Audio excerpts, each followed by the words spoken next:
So I was watching some ACC network after NC State's win over Wake Forest on Saturday night. Shout out to Jordan Cornette, Eric McElwain, and the crew, guys that we've had on the show a bunch of times. They're great dudes. And I don't know if it was because it was, late night conversation. They've been there all day. Who knows? Maybe they had some hospitality out by the RV lot. I got no idea. But they went a little too far for my taste when talking about Carolina. Okay. They talked about Drake Maye and the Heisman, which I'm on board with this. The guy's putting up enough numbers that you have to consider Drake Maye for the Heisman at this point.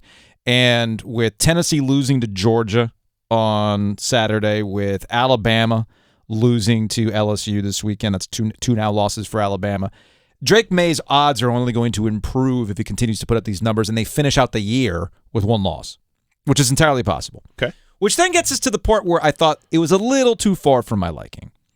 And that was, hey, why shouldn't North Carolina be taken seriously as a college football playoff contender? That they're going to jump all the way from 17 into the top 4 based on running the table, ending the regular season with just one loss to Notre Dame, which looks like they've kind of gotten it under Marcus Freeman here, and then beating Clemson in the ACC championship game. That why not them? And the simple answer to that is their schedule. They haven't beaten a top 25 team. Now, they have opportunities to do so this weekend, this upcoming weekend against Wake Forest, but their schedule... The Deeks were dropped. That's right, the Deeks were dropped. So NC State might be their best chance at beating a ranked team before they even get to Clemson in the ACC championship game. That matters. And also, the teams that you've played aren't great coming out of the Coastal Division, number one. Number two, how you've gone about beating them has also been an adventure. People are going to look at your defense and go, no, you would get wiped on the field of play in a college football playoff game, much like Notre Dame did to them with that big front. So I don't buy North Carolina as a college football playoff contender. Drake Maye as a Heisman candidate, though, I'm on board with that. Yeah, I mean, it's the ACC network. They need to promote the teams that are in the ACC. So I don't have an issue with them asking, the question, giving us the query. Mm-hmm. I got to tell you, it was really an adventure watching that noon game, watching Carolina. I watched Carolina against Duke. And my eyes were really open to how good Drake Maye was in that game, the Duke game. This is, a couple weeks ago now. Now I'm watching the Virginia game, and I'm sitting here in the context of Virginia really is the worst offense in the ACC. It has been, right? I just mentioned the 4 overtime game against Miami where they could not score a touchdown. With a bunch of dudes hurt, too. And there several wide receivers out. And listen, their offensive line was completely rebuilt this year. It's been a struggle. Their coach quit on them, right? We don't like to use those words, but yeah, Bronco Mendenhall built up a nice little Keebler tree in Virginia. He even complained to the Board of Visitors or whatever convoluted name they have for the people who run that university. He flat out quit on the program, and he left them in a lurch. And then you add in the injuries at receiver, and I'm sitting here going, this game could get very, very ugly if Carolina looks the way that they have in the second half of most games. Mm-hmm. Credit to Gene Chizik. When I watch Carolina in the first half, they seem to have problems. In the second half, they go in and make adjustments. That's what good coaches do.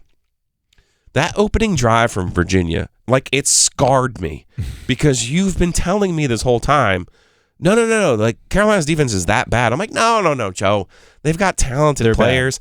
I'm telling you, they make adjustments at the half. It seems like they've started to pick things up. They're not giving up as many points. They haven't had a 40-point quarter in a minute. Mm-hmm. So I'm watching the opening drive and I'm just sitting here going, how can they go into this game and just be that unprepared?